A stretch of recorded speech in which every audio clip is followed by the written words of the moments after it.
We shall complete understanding the concept of strict liability and absolute liability in this video. The rule of strict liability has come from a case law, Rylands versus Fletcher, 1868, House of Lords. Rylands had employed independent contractor for constructing a water reservoir in his land. The contractors, while constructing the water reservoir, found old shafts passages, but they were filled with earth. After the reservoir is complete, water was filled up, but because the contractors did not block that old passages, which passages connected with the neighbors' old mines, so water filled up and the neighbors' old mines got flooded. When this concept evolved, the court said that the reservoir having huge amount of water becomes a dangerous thing, even though the defendant here Rylands was not negligent, rather his contractors were negligent. But the liability of the dangerous thing always stays with the defendant. Even though he was careful, even though he did not intentionally cause harm, he could still be made liable if that dangerous thing escaped from his land and causes injury or damages to another person. So, the rule of strict liability has three ingredients. First, dangerous thing. Second, escape of dangerous thing. Third, it was non-natural use of the land. Now let's take some examples. Suppose there is a poisonous tree in my land.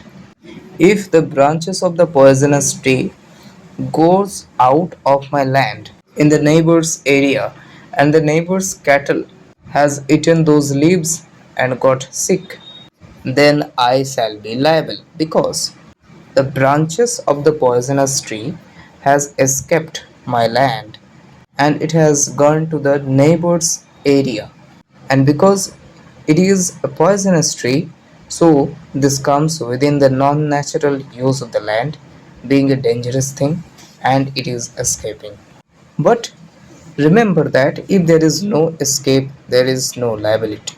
Suppose the horse of my neighbor, it breaks in my area wherein there is a poisonous tree.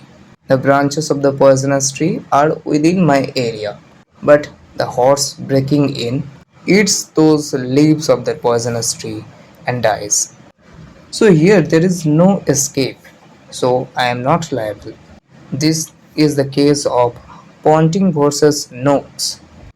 Again, in another case law, you can see that if there is a solid and good tree and it is just by my boundary, within my boundary, and one day that good tree suddenly falls on the road and causes damage because it was not a dangerous thing, it was not non-natural use of the land, I become not liable.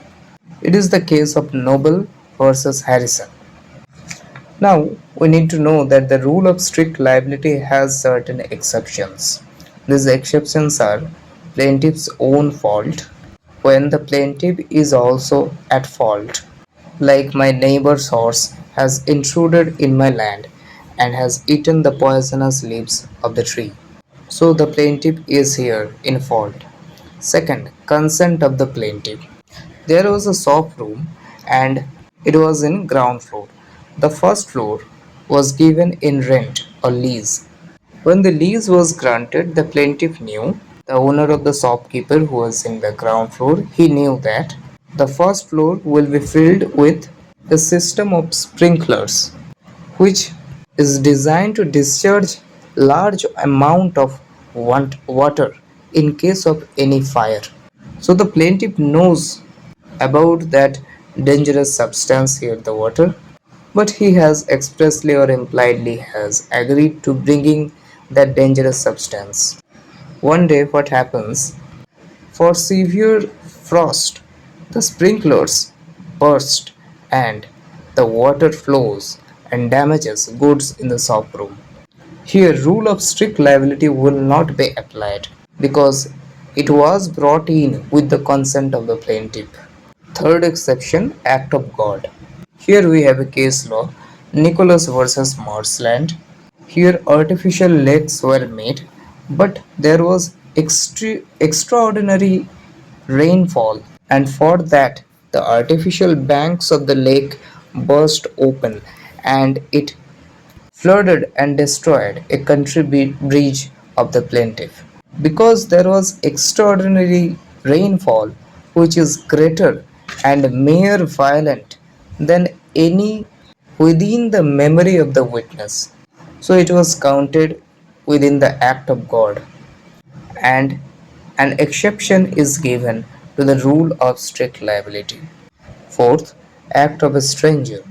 The stranger should not be defendant's servant, or the defendant should not have any control over him. Suppose a stranger comes and lights fire in the defendant's land. The fire eventually destroys the plaintiff's property also. Here the defendant is not liable. But if the defendant has knowledge of that fire, and damage could be prevented if the defendant take due care, but the defendant failed to extinguish the fire within reasonable time, he did not take due care, then the defendant will be liable.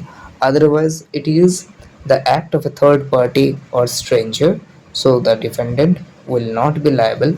Rule of strict liability will not be applicable in this case. Fifth exception is statutory authority.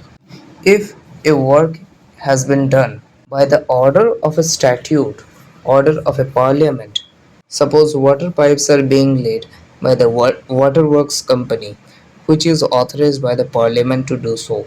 There is no negligence, but one water pipe burst and the plaintiff's premises is flooded.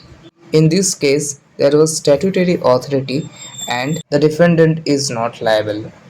Now here we come to the concept of absolute liability, which is in a sense greater liability than strict liability. Strict liability is also called no fault liability, but absolute liability is something which is developed by the Indian courts, not by the common law. In a case of MC Mehta versus Union of India 1987, which is famously known as the Oleum gas tragedy case, Sriram Food Fertilizers in Delhi, there was a gas leakage of oleum and an advocate died and many more got affected due to it. There was a PIL under Article 32 and the Supreme Court eventually evolved the rule of absolute liability, which was suitable to the social and economic conditions of India at the present day. The rule of absolute liability says that any enterprise which is engaged in a hazardous and inherently dangerous activity within the public is absolutely liable because the enterprise is doing such activity for the private profit. They're deriving huge profit from that inherently dangerous activity. So they have a social obligation to compensate, and the quality and quantity of the compensation will be as high as the profit. They have to keep a separate fund for the overhead expenses for the compensation. This is called the deep pocket theory. Such absolute liability concept is developed because first of all there is a social obligation, and secondly only such enterprises have alone the resources to discover and guard against such hazard or danger. Thirdly, such danger becomes gross violation of fundamental rights. So it becomes very much important that those enterprises become aware of what they are doing.